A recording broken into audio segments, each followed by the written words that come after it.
Hey, this is Todd McVicker with Redeeming Dogs, and I'm here with a friend of mine, Brent Brooks.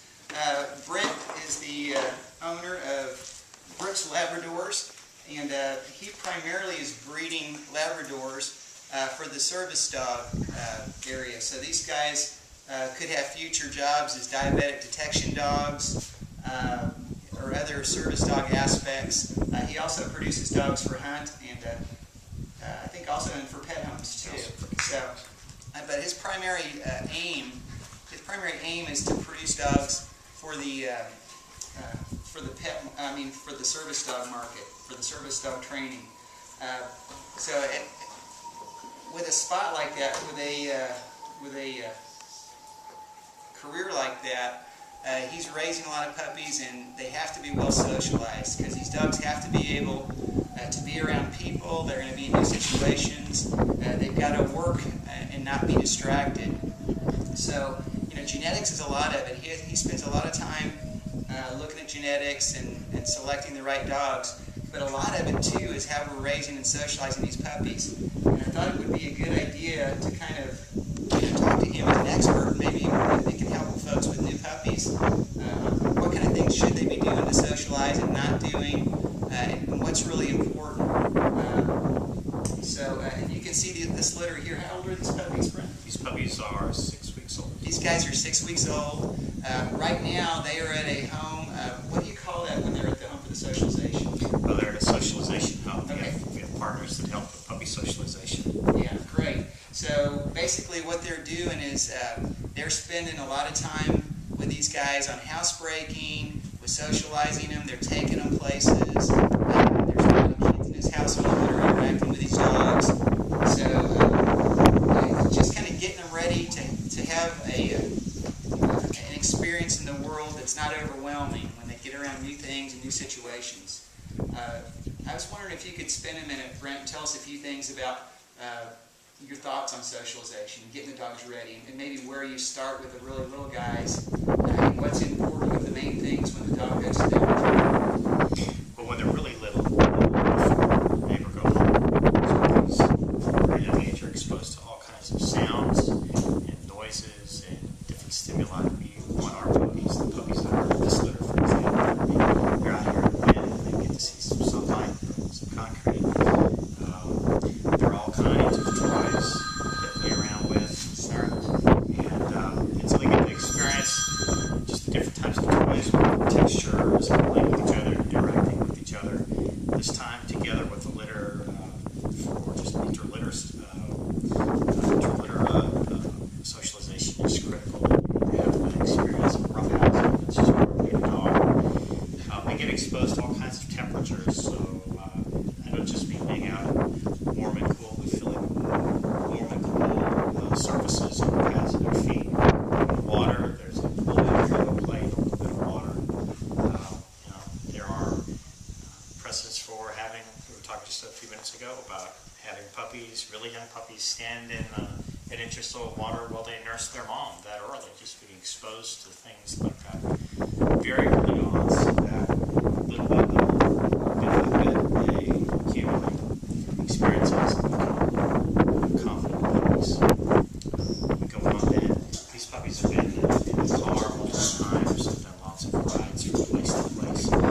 We always want to balance exposure. Of course, one of the big concerns with young puppies is exposure to diseases. On the one hand, their immune systems are obviously very tender, and especially once the vaccination process starts, they're building back a progressive immune response, getting away from their internal antibodies that originally protected them when they were born.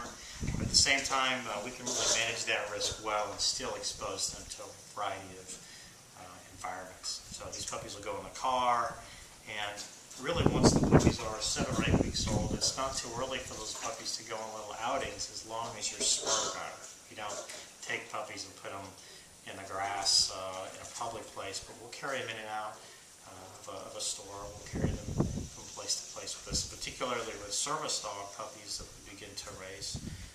We make sure that those puppies have been around a variety of different dogs. They interact with a lot of people. One of the great things about being a breeder with puppies and having puppy socialization families is that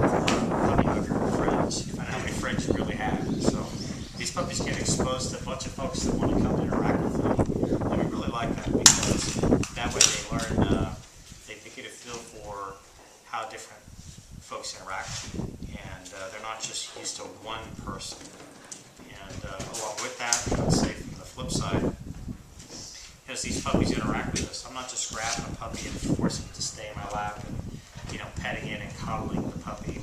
If they come to me and they want attention, I'll give them attention and play with them. But this puppy right here would just as soon climb on things. Just explore.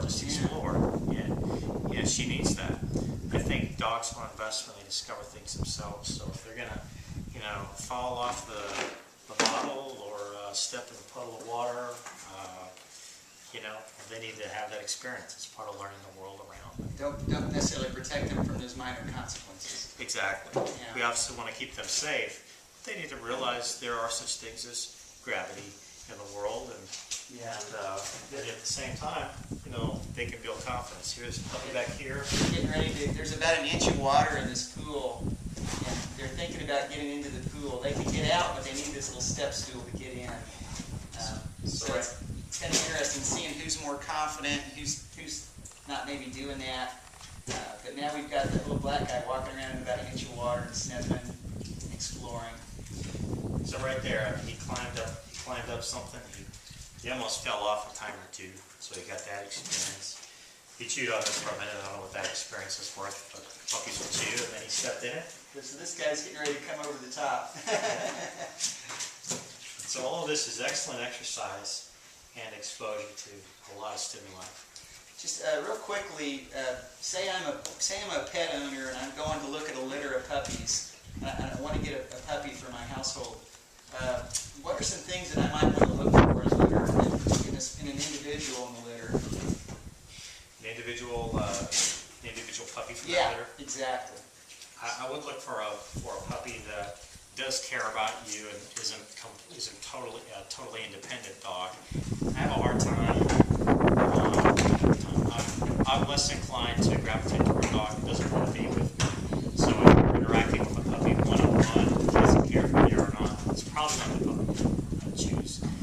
Look for a puppy that isn't terribly startled. So if they hear a loud noise, then they might jump, but that they bounce back quickly. Not like a dog that's not going to shut down on the ground and shake like a leaf. Yeah. That doesn't do us any good.